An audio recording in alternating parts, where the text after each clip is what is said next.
I participated in the campaign of Israel because I needed an inner change. I had a lot of difficulties, womanizing, addicted to a lot of cannabis, masturbation, pornography. There was a lot of things I was addicted to, and I was struggling with this. And when I found the church, I came across the campaign of Israel. So I decided to use my faith.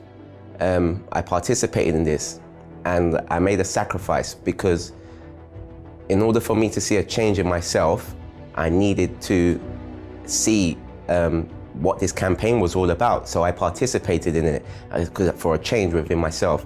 I participated and I made a financial sacrifice and a physical sacrifice and a spiritual sacrifice. The financial sacrifice was because I had to detach myself from the things that I loved in order to have the presence of God inside me. And I made that sacrifice, and physically, you know, I did things like I slept on the floor, I physically did less of my own will, and spiritually, you know, reading the Bible, meditating on the Word of God. So these three things helped me to invest in my spiritual life. So after I participated in the campaign, I saw results, and slowly but surely, I started to lose the passion to lustfully seek women, lustfully to go on pornography, to smoke. All of this started to deteriorate, just started to leave me. And through this, you know, I found a lovely woman who I'm now married to. So my love life is going well, my financial life is going well, and my faith and my love and the presence of God is now inside me, which has now allowed me to change the person who I was when I first came to the church. And now I'm reaping the benefits and loving every moment of it. So, thank you. A very good evening, welcome to Finding Answers. Now, tonight's program will be very, very different. Different because we will not be talking too much, showing you too much videos, because as we promised, we are going to be talking to two people who went through spiritual attacks, spiritual problems. You will be listening to their real life experiences. This is not something they made up, or this is not something they've heard from other people. These are two people that experienced the devastating power of spiritual attacks, negative forces, and today they are free. And it's very important that you hear their story in their own words, because perhaps you are going through this, and a common denominator between people who suffer with these problems is that usually they don't let others know, because they think others will think that they're mad, that there's something wrong with them. And maybe that's your case. Maybe you suffer with spiritual problems, spiritual attacks, and you've never really explained to anyone what you go through, because you're afraid that this person will think that there's something wrong with you mentally, perhaps, who knows. And you will hear their amazing stories in graphic detail. So please bear in mind that their stories are indeed graphic. What happened to them were real experiences. And by the way, if you know someone who suffers right now with spiritual attacks, get on the phone, speak to this person, send them a text message for them to tune in, because in the next couple of minutes I'll be introducing these two amazing women to you that have overcome this problem. In fact, tonight, as usual, Esther is here with me. Good evening, Esther. Good evening, Pastor. And usually we talk about topics that are relevant to you and that you know about, because it's a topic that everyone would know about. Today's a little bit different, right?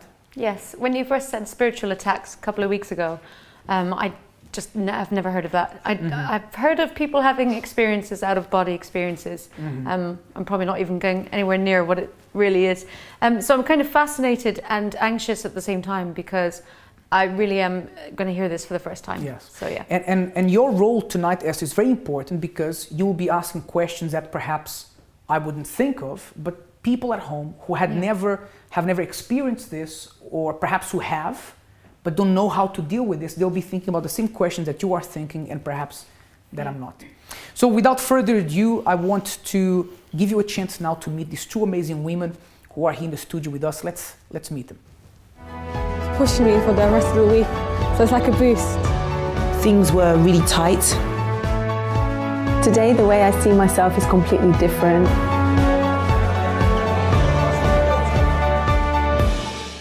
How are you, ladies? Very well, thanks. So we have here Severina with us and Julie. Julie, you've actually been on the show before to talk about other things, Yes. right? But today you're going to be talking exclusively about the spiritual attacks. Yes. Now, if we can start with you, if you can tell me when did you remember the first time that the spiritual attacks or the spiritual problems started? And how did they start? Well, when my marriage broke down and I was living on my own, it was the first time that I actually felt something. Well, before that, I used to feel as though someone was behind me, but there was never anybody behind me, especially going up the stairs. And then after that, I'd feel something on the bed. I'd feel movement on the bed. After that, it graduated to something squeezing me down on the bed. Or I remembered we had cats and we had a cat flap. And most nights, most times when the attack would happen, I would hear the cat flap go and immediately I would feel myself being pulled off the bed, from my legs. So like someone was pulling you. Yes. And But then was that a sensation or it really like someone pulling you? I couldn't tell because I was kind of restricted as well. I couldn't tell. I can remember sometimes I'd fall asleep with the TV on. Not fall asleep, but I'd be there, and when this attack starts, I'd see the TV. I'd see the movement on the TV, but I couldn't say anything. I couldn't open my mouth. I couldn't move. It felt as though someone was holding me like this, really, really tightly, and I couldn't move. And that would last for a long, long time. So that's how it started? Yes. Okay. And how did it develop from there? Well, my husband died. We weren't living together, he died. And I was very, very upset about it, and it took months and months for me to feel better about it. And during that time, I think it's just missing him and why he died, the attacks started happening. After he died, I would feel the presence would be hugging me now. And the presence would come, and it's as though my head would be on the present's shoulder, and he would come as though it's my dead husband. And I even remember calling out his name, and then about kisses on my face. And I thought, this is really strange. And then afterwards, everything would be normal. I'd go to sleep. I wasn't afraid or anything like that.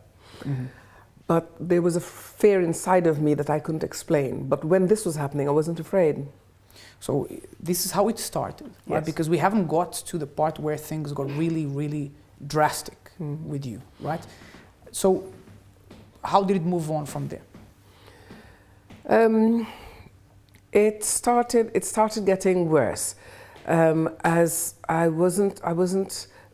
used to have black and blue marks on my legs, and then this thing was having sex with me.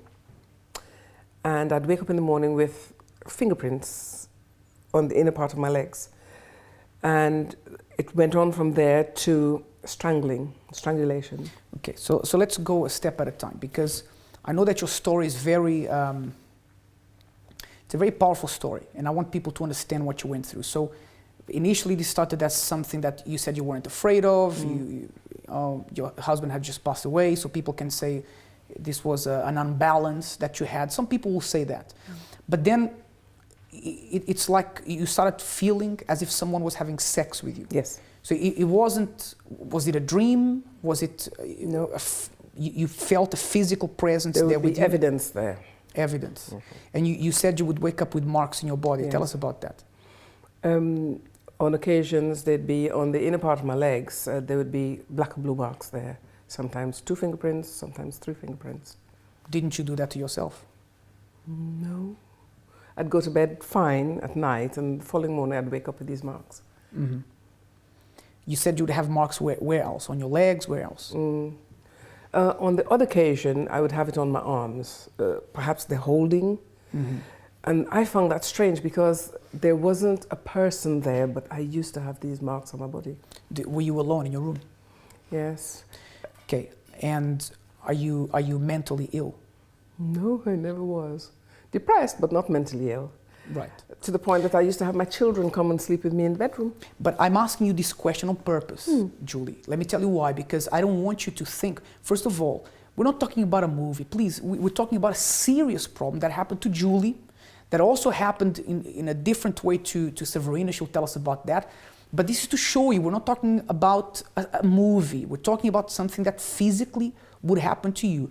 When that first happened to you, that experience that someone was having sex with you, what did you do? Did you panic? Did you look for help? What did you do? I didn't tell anybody. I didn't look for help. I couldn't understand what was going on. And there was no way of even thinking of talking to anybody. I remembered before it escalated to that, I saw a psychiatrist. And the psychiatrist said to me, well, you know, that phase just before you fall asleep, that twilight phase, it's just a sensation you're feeling. So I explained to her, it's not, because I could feel someone there. I could actually feel people touching me. Were you awake or me. were you sleeping? I wasn't asleep. And you said you would wake up with physical evidence in your body that it's as if someone was there with you. Yes, yes, physically there.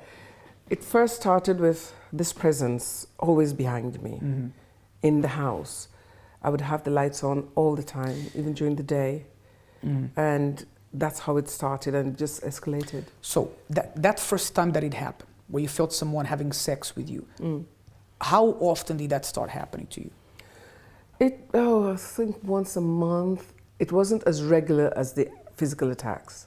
Right, and then you said there would be days where you felt someone was choking you as well? Well, during the time when I'm restricted, I would feel there would be like here and the hand, another hand. Did you ever wake up with marks on your neck as well? No. No. So just on your legs and your arms? Yes. Yeah. Okay. Please, yes. Actually, your questions tonight are more important than ever. Please. Oh, thank you. Pressure. Hi, Miss Julie. Hiya. Were the experiences ever enjoyable, or were they always painful or bad or negative? When they first started, I wasn't afraid, and then fear came in. And then I used to have my children sleep with me, and the fear was there. That fear started with an inner fear. And when the inner fear came, I couldn't explain the inner fear. But I couldn't speak to anybody because in my mind, they would think I was crazy and they'll section me. So I didn't speak to anybody about it.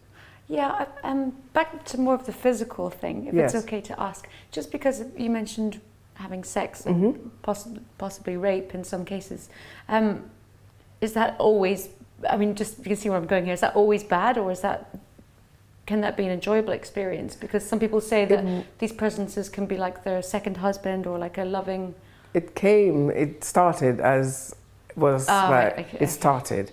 And then I remembered on one occasion, when I started coming to get help, that's when the real attack started. Okay. And I had learned how to look after myself and to pray and that sort of stuff. So, but then it got worse then? Yes, it just kept on getting worse. Right, so it started as something harmless. You thought, oh, maybe this has to do with my husband. Yes, I did. And actually, just to touch on that point, a lot of people think, oh, maybe this is the ghost of blah, blah, blah, blah, this person or that. That's impossible. It's impossible because if someone dies, a person dies. Yeah. But there are negative forces, negative spirits, evil spirits. Not the spirit of someone. The spirit of someone, the person dies, that's it. You know, there's only two destinations for a person who dies, their soul. This wasn't the case. This was something else that gradually got worse. At the worst point, Julie, at the worst point, what happened? At the worst point with these spiritual attacks. And then we'll talk a little bit later about what you did before you came to the church, what you tried to do to be free from these attacks. What was the worst point? The worst point was when I couldn't sleep by myself. And the fear just got greater and greater, and I didn't know what to do. I couldn't help myself. During this time, because I was having sleepless nights, I was drinking, so that compounded my drinking. So you started drinking. Yes. Well, Actually, the drinking got worse. Right. It was every day. I know from your story that you became an alcoholic. Yes. Right. And actually your son is one of the presenters here in the show. He'll tell us about that a little bit later. And just before we go to the break, what was your worst spiritual attack? The one you remember more vividly, the one that really left a scar on you? One night, I thought I was going to die, because it was the pressure on the chest, the hand around the neck, everything, nothing, and I couldn't breathe. And I was trying to breathe, I couldn't breathe, and I thought I was going to die. And I just called a name, that great name, and immediately it let go. Right. That was the worst attack you had. Yes. Okay. I want to stop you there for a second, and I'm going to call a break in just a few moments. But I wanted you to hear these amazing stories here tonight, because maybe, like Julie, you never told anyone what happened to you. Maybe it happens to you. Maybe you say, James, the same thing that was happening to Julie, it happens to me. And if I tell people, for example, Julie, that's why I asked you if you were mentally ill. I know it's a brutally honest question, but I had to ask you. That's why I asked you, didn't you do that to yourself in the legs, the marks there of your arms? I had to ask you, because I know there are people asking this to themselves. I'm surely she did that to herself. But that was not the case. No. And maybe you know that's not the case with you. You know that's not the case of someone who's very close to you, who's confided in you the problem that you have. You know that's not the case. But if you talk to someone about it, they're going to say that you're crazy. That's what they think. But you know what happens to you. You know it's not because you were sleeping. You know that this is something that perhaps got out of control, like you, Julie. The first time it happened, your husband had just died. You thought, oh, maybe it's the ghost of my husband, which is rubbish, not to use another word. It's not. It's not. If I die here now, if anybody dies here now, their soul has one of two destinations. The soul doesn't stay around here looking what's going to happen. That doesn't happen. So that was not the case with you, but you thought it was that. Yes. And then it started to get worse and worse. Yeah. You said initially this happened once a month, once every couple of months. At the worst state, how often would that happen, those attacks happen? The attacks regularly, almost every night at some point. Right. But the sexual part wasn't so regular. It was once a month or so. But you would have other attacks almost every night? Yes. Okay, if you're watching me now, please let's put the telephone number there on the screen. I think this is something that perhaps you want to speak to someone over the phone rather than send an email. But if you want to send an email, please do so. Please don't send us an email, say, oh, I watched this movie once, Paranormal Activity 23. Don't send us emails like this. You that say, look, I'm struggling with a problem like this. I really need help. Then you give us a call now. You don't need to speak to us on air. But if you want to, you can actually speak to Julie and Severina, who will be telling us her experience after the break. Or you can speak to someone, a few pastors who are here ready to speak to you now. The number is 020-7686-6300. And as soon as we come back from the break, I would like that telephone number to remain there so that people can call for help at any point. And if you want to send us an email, you can write to help@findinganswers.tv. And Esther will be reading your email. We will be advising you if we can. And I believe that just like Julie found help, Severina found help, you'll be able to find help as well. So don't go anywhere. We'll be right back to hear Severina's story and also how they both overcame this problem. We'll be right back.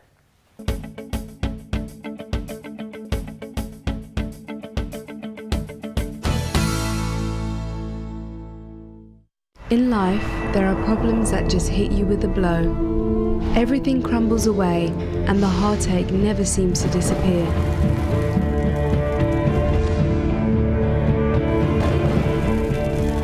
Everything keeps going wrong. You are in despair. What do you do when your hope isn't enough? When your single prayer seems to return unanswered, and the persistent problem is still there?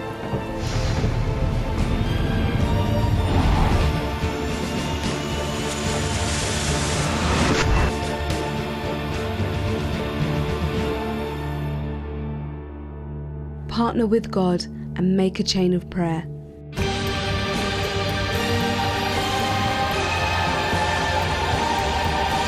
A Chain of Prayer is a weekly series of uninterrupted prayer and action to tackle the most stubborn of problems. Make the chain of prayer and turn things around once and for all. Don't give up. Make a chain of prayer. It works.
Hello everybody and welcome back to Finding Answers. Now you might remember we're talking about spiritual attacks tonight, and it's a very interesting subject which I want to know more about personally.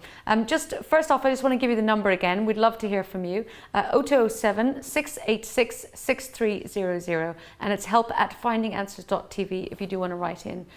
So Miss Julie, I have a couple of more questions for you, if that's okay. Start from the beginning. If this happened to me, I think my first and foremost thought would be, why me?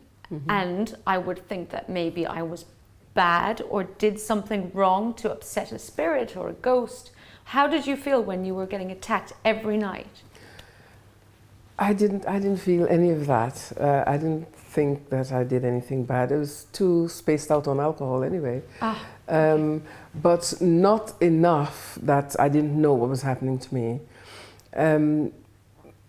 If you came and you spoke to me about what was happening to you, because I've gone through it, I'd explain to you what happened to me and tell you how I got help.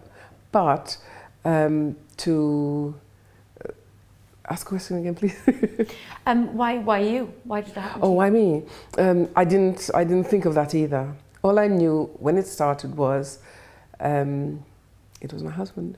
Oh, I thought, yes. So was there like a loving sort of connection at the beginning? It started like that because I used to visit spiritualist churches and go to places for people to tell me what's my future, and so they tell me. You went to a psychic, did you, or to a?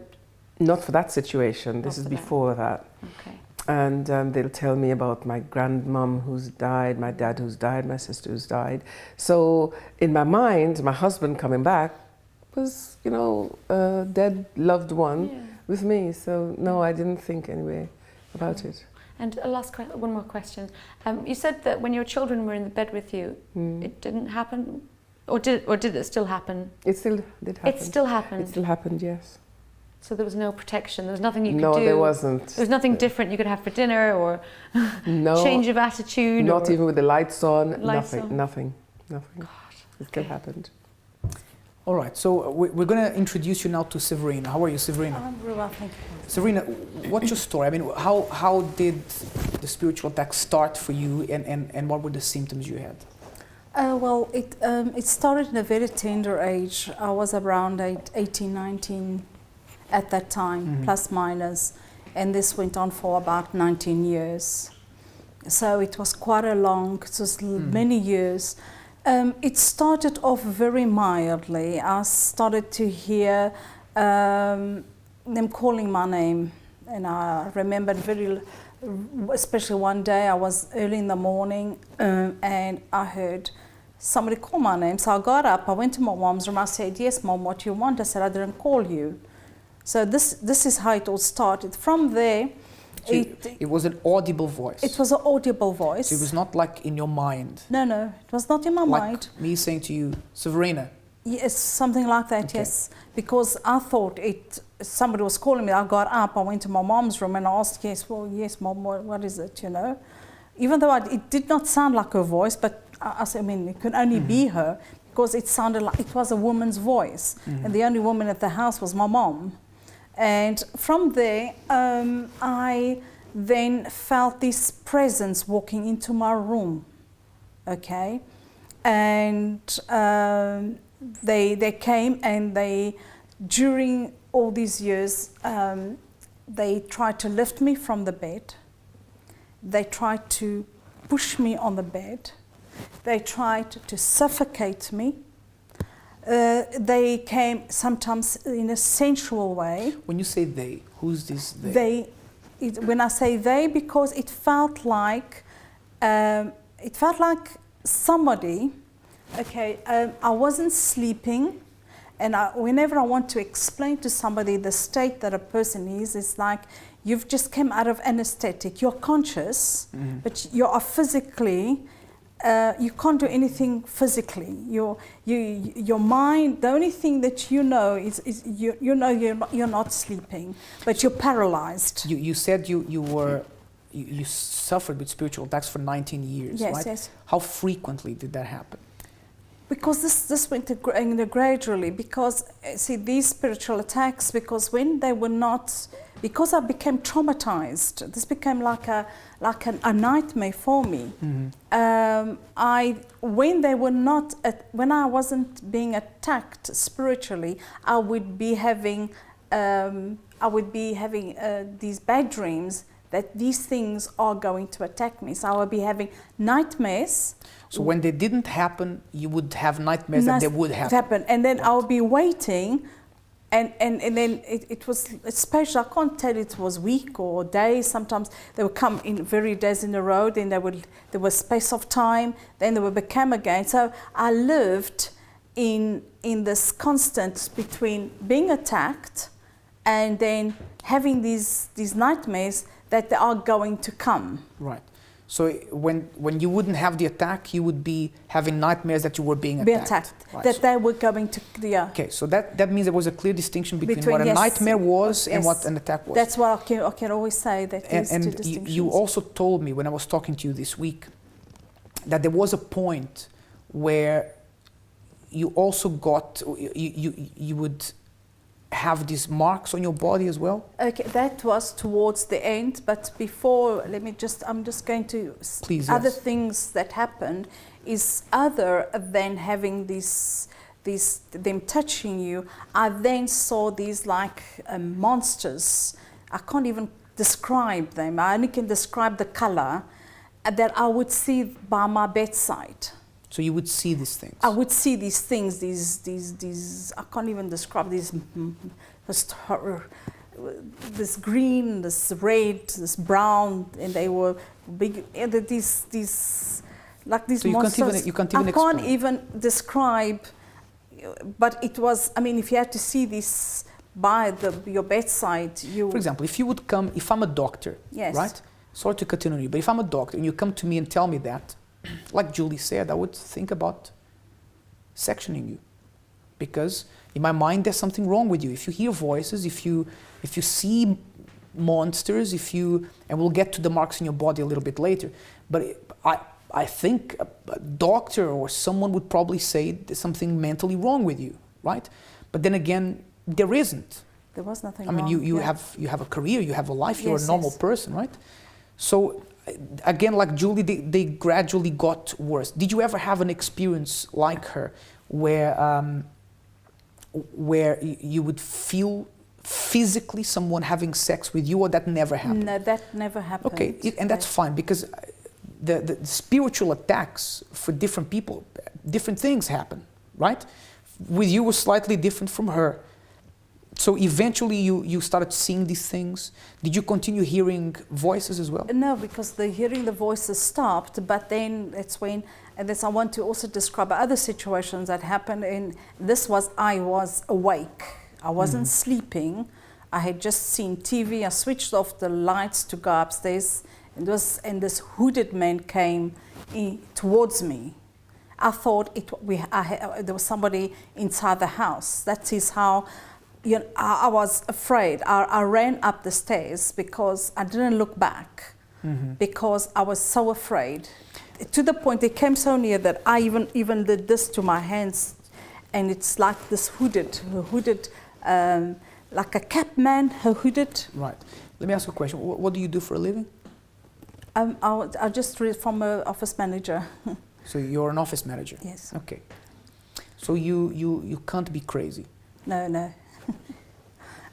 Again, I'm asking this question on purpose. For people at home, I mean, those, for example, we have two kinds of people right now.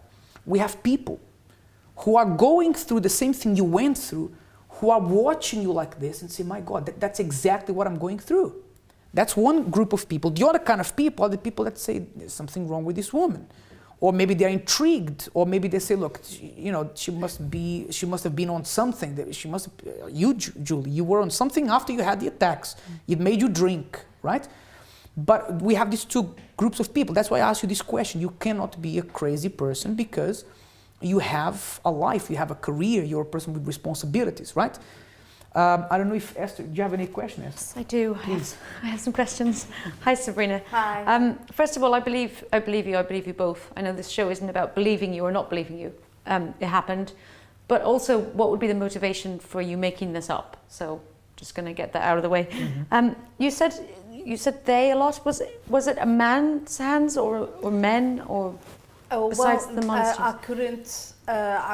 When I say they, I couldn't make if it was a man or woman, but in one specific occasion, the presence was a man. That I was, but most of the time, I mean, 3/4 of the time, I did not know if it was a male or a female. Okay, and you said, I feel like an investigator. You said that you thought someone had broken into your house, the hooded. How do you know that that wasn't a burglar? Did you find it out? No, he was.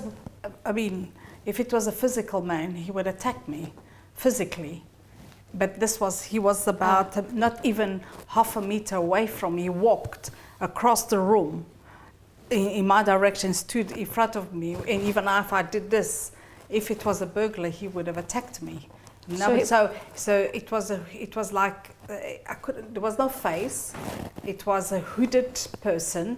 It was a hooded, but I could not see the face. Okay. If it was like a man, I mean, man or a woman, I can't say, and it was hooded. I could not see the face because the hood was down, but all in black.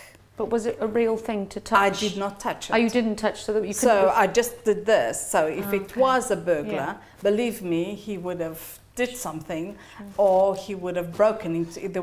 You know. Was there anything missing from your house? No, there was nothing missing. There was no break-in. There was nothing. Okay, and just because there seems to be a correlation between having a stressful or sad point of your life to these spiritual attacks happening, what was the rest of your life like when this started happening? Was there anything going on? Well, no.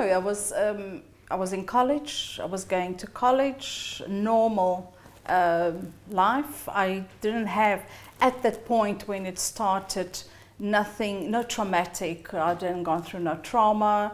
I had a normal life of an 18-year-old. I mean. And actually, yes, that's a very, very important question, because a lot of people, like you said, will link whatever was happening to them or a traumatic experience. For example, your husband died, right? My dad died when I was 15, and I didn't have those experiences. So, I mean, but it's a very valid question, because some people would have thought that, right? Also, it's because something happened to them. Yeah. Also, I saw a ghost once, and I was going through a lot at the time, and I put it down to maybe I was just a bit stressed. But I'm not disrespecting your story. I'm just asking because, yes, of course, people are going to think, well, maybe you had a hard day or a hard 19 years. When that started with me, my husband hadn't died. He had died. So this started before he died?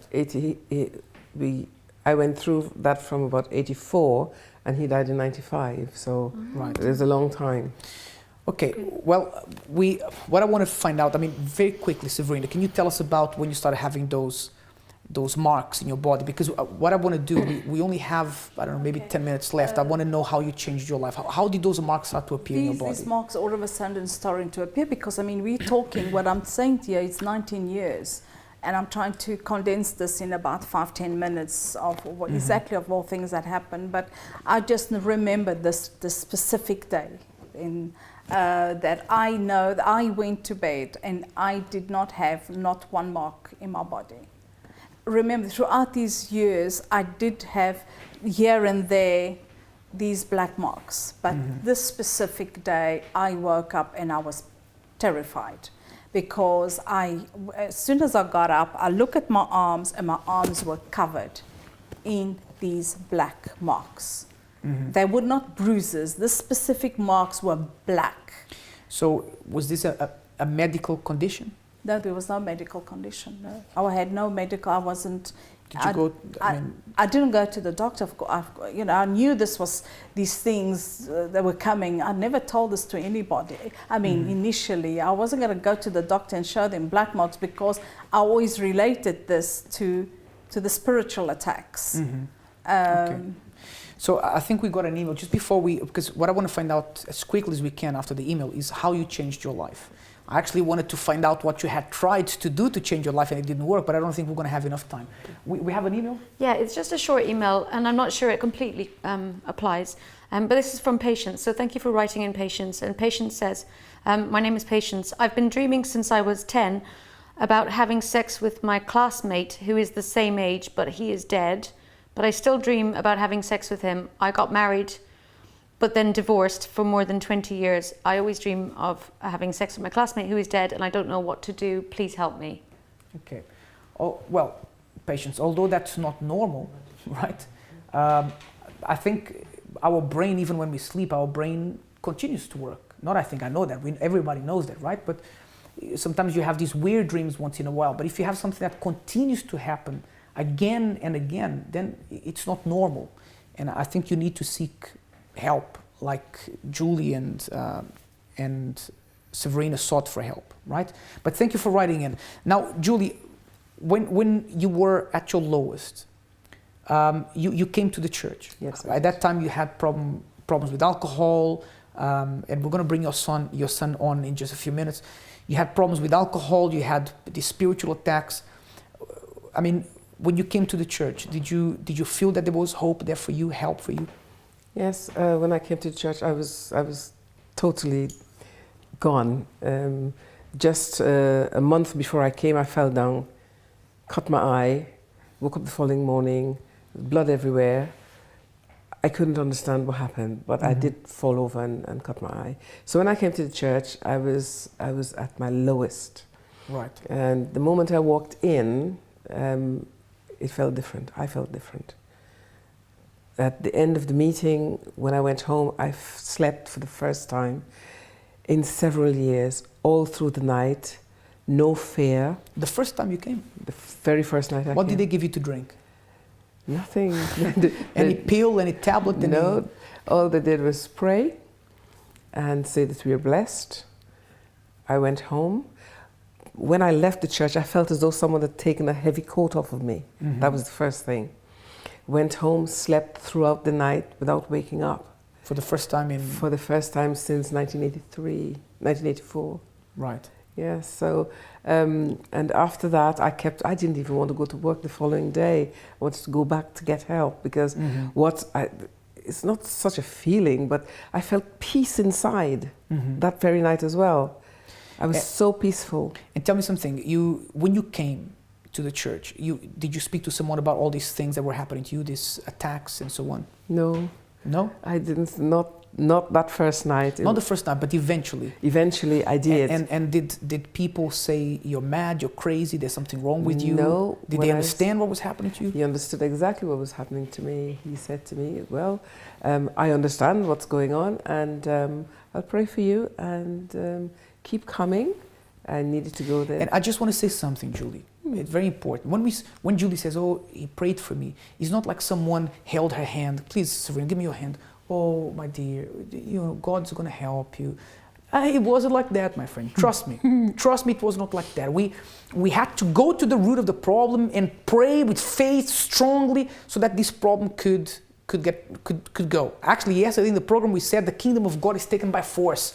And if the kingdom of God is taken by force, imagine for you to get rid of the works of hell. It has to be also by force. So we prayed strong for you. After how long were you completely free? From all the problems that I've had. The alcohol and the spiritual attacks. The spiritual attacks, it got worse, mind you. So when you started fighting back, you had... Yes, right. It got worse. But after how long were you free from that? It was about 2 months. So after 2 months, yes. all those years of spiritual attacks ended. Yeah. What about the alcohol? The alcohol, I came in May and July, yes, totally. Free from alcohol? Free from alcohol. That's great. And the first night you started to sleep already? Very first night, and the peace, there was peace. The following day when I went to work, I said to my friend, I found this church and you know what, I feel so peaceful. I feel peace. But I know I'm going to feel bad again. It never happened. That was negative faith. Yes. And you've been free for how long?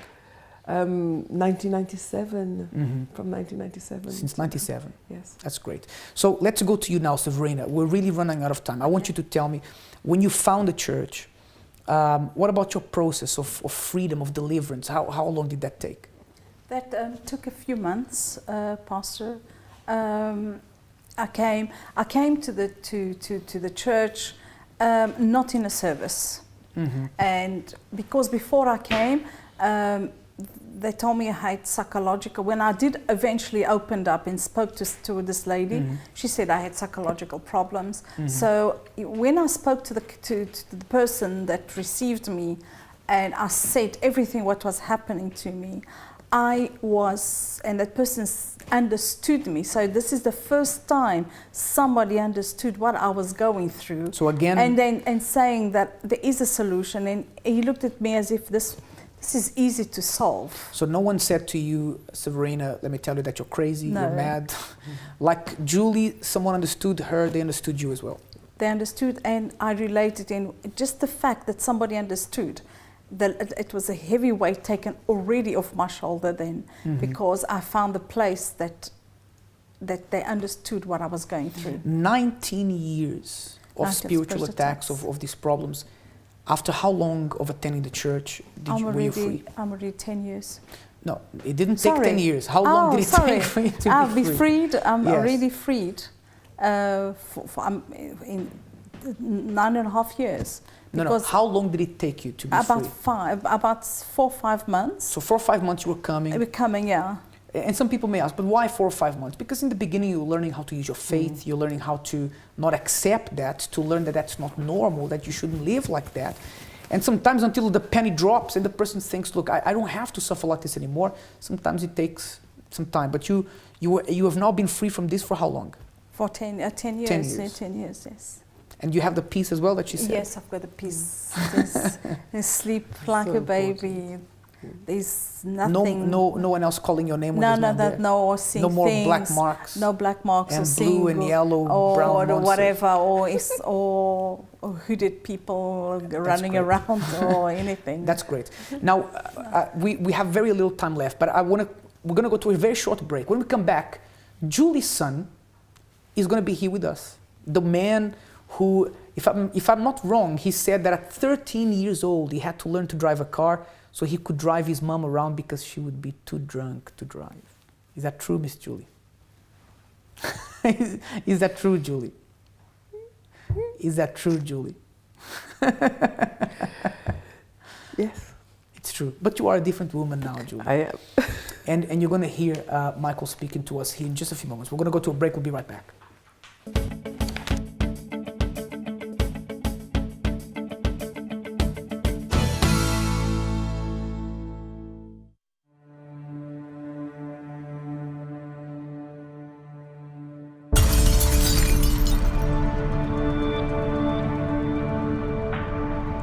How does a person addicted for 20 years start over? Let us help you.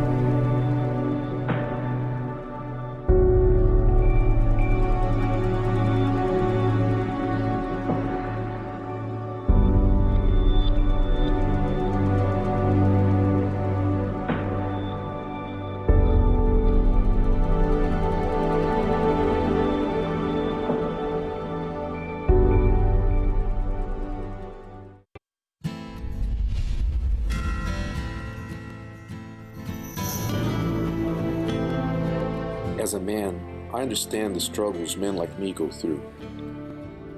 They need to be strong always and not to show any weakness, even though it's there.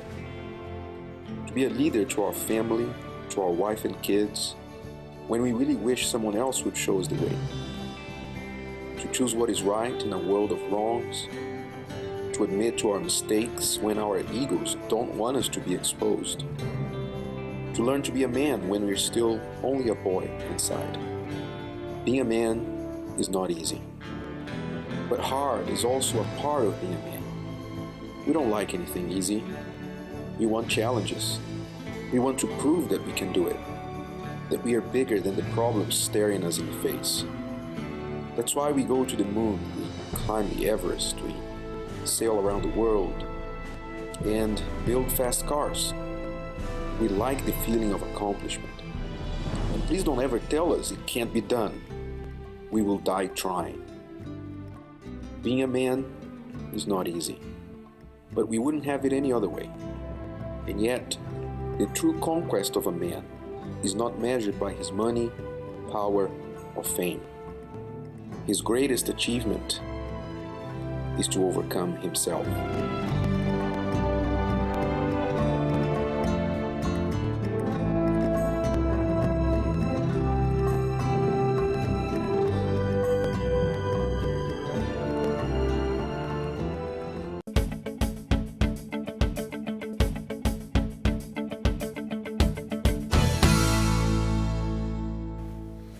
Welcome back. You've heard the amazing story of Julie and Severina. And I have here Pastor Michael. How are you, Pastor Michael? Good, thank you. You are now a pastor of the UCKG, but you weren't always a pastor. Actually, you were. Do you remember your mom, the experiences she was talking about and all the stuff that went on? I didn't know until later on what was happening, but I remember, for example, going into her room and sleeping there, and I didn't know why, because I was kind of afraid of sleeping at night. So, when I would go to her room, I'll feel safe there. Other things that she mentioned, I only knew later on when she was trying to look for help by going to psychics and palm readers and that sort of thing, that she was getting spiritual attacks. Mm-hmm. And yes, she was drunk, and the best part of her being drunk was me driving her home. Because a young boy, you want to drive, mm-hmm. So I would take the back streets to take her home because she's too drunk to drive. Mm-hmm. Yeah, so I just want to add to this as well. You're watching this now.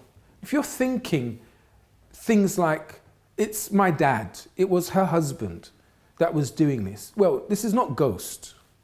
It's not the film with Demi Moore, Patrick Swayze, where your dead relative comes. Because if that was the case, then why would he eventually, or her eventually, start becoming abusive mm-hmm. at night? Grabbing, strangling, choking. If that dead relative, when they were alive, didn't do that when they were alive. So this is not Ghost. This is more sleeping with the enemy. These things, as you can see, is not just my mum, but Severina and many others who are going through the same thing. This is real life, and you can get help for it. And Michael, we've been speaking a lot about the campaign of all campaigns, the campaign of Israel. And now people understand why, because imagine someone who for 19 years suffers in silence because anyone that she may speak to may think that she has a mental problem. And your mom, she went to different places trying to find help. Never really worked.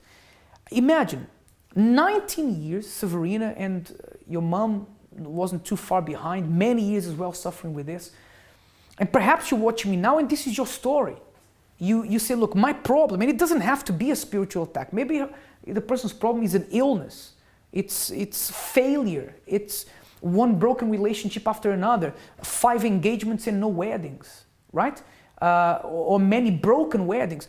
When the situation is that desperate, that's where the campaign of Israel comes from. Yeah, that is an attack on your life. That's an attack on your body. It's an attack on your relationships. It's an attack on your health. It's an attack on your well-being, on your spiritual life. So the campaign of Israel is to stop these attacks, spiritual attacks, whatever you want to call it. It's not normal to live this way. And the campaign of Israel is for you that say, I want my life to change, to be different. And actually, not just for spiritual attacks, anything that you are going through, not if you have a headache from working too hard yesterday. No, the campaign of Israel, or in this case, the greatest of all campaigns, is for things that by yourself you can't achieve. You can't achieve by taking a painkiller. You can't achieve by doing something slightly different with your life. This is for you that you've tried everything. You've spent rivers of money on different treatments, it didn't help. You've tried self-help books, you've tried churches, you've tried everything and it didn't help. And what you want to do is you want a solution. So this is it. This is it.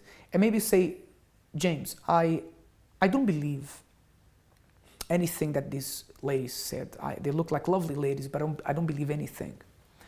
But the thing is, when the push comes to shove, when the problem squeezes there on your end, then you're going to feel the need to seek help.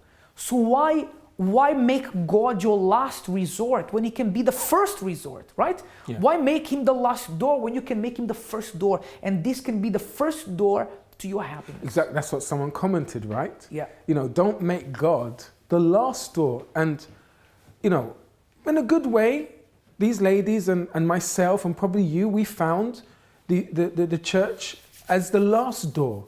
Now, if we made the church the first door, we would have avoided lots of problems in our lives. Thank God we are here.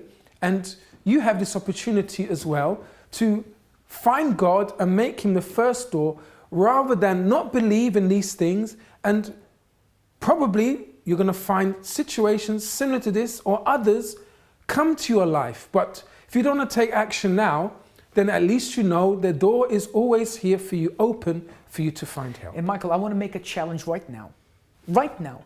Julie said that the first time she came to the church, that first night she slept. Like she hadn't slept in I don't know how many years. Severina said the first time she came, she already felt like something was different, like a load was lifted from her. And I want to make a challenge right now. I'm going to make a prayer with you. A prayer with this glass of water in my hands. I want you to prepare a glass of water right now. Please, take a few seconds, go there to your kitchen, prepare a glass of water, tap water, sparkling water, it doesn't matter. Just prepare a glass of water now. Because if you are suffering with spiritual attacks, insomnia, sleepless nights, exactly the same as insomnia, right? Sleepless nights, insomnia, migraine, constant headaches, you that feel without no direction. We're going to pray for you. And when you drink this water we are going to bless, you're going to see you're going to sleep well. James, is it just that easy? Yes. Yes. Because when you use your faith, when you believe that God can do for you what medication hasn't done, what doctors haven't done, what other people haven't done, when you believe in that, then your life can change. James, I believe in this. I'm not a prayerful person, I'm not a church person, but I believe. And I'm seeking answers. I need answers. Please, I need to find an answer. Prepare your glass with water now. We're going to make this challenge with God. And if He's here, you're going to see a difference from tonight. From tonight. James, can you be so certain? Yes. Yes, I can, because I believe that this God, He's still alive today. Prepare your glass with water. Let's talk to Him now. Prepare now for the moment of prayer.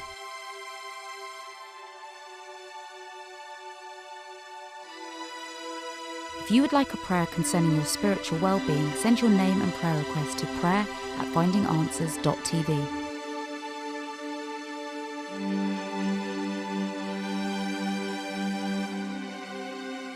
My Lord, in the name of the Lord Jesus, the name above every name, because above your name, there is no president, there is no Nobel Prize winner. It's your name that can break the shackles that have bound this person. It's your name that can set the captive free. So, my God, I don't even need to pray here for very long. Because if this person believes, when they drink of this consecrated water that we bless here right now, they are going to be free. Right now. Right now, in this very moment, they are going to be free. I determine their freedom. I determine this person receiving peace if they had no peace, receiving strength if they wanted to give up, receiving a peaceful night of sleep, not just tonight, but every night. I determine their freedom right now. Be free. You that have been tormented by negativity, tormented by a problem, be free right now. In the name of the Father, in the name of the Son, and in the name of the Holy Spirit. You can now drink of this water that we have just blessed and be free from that torment that was there in your life.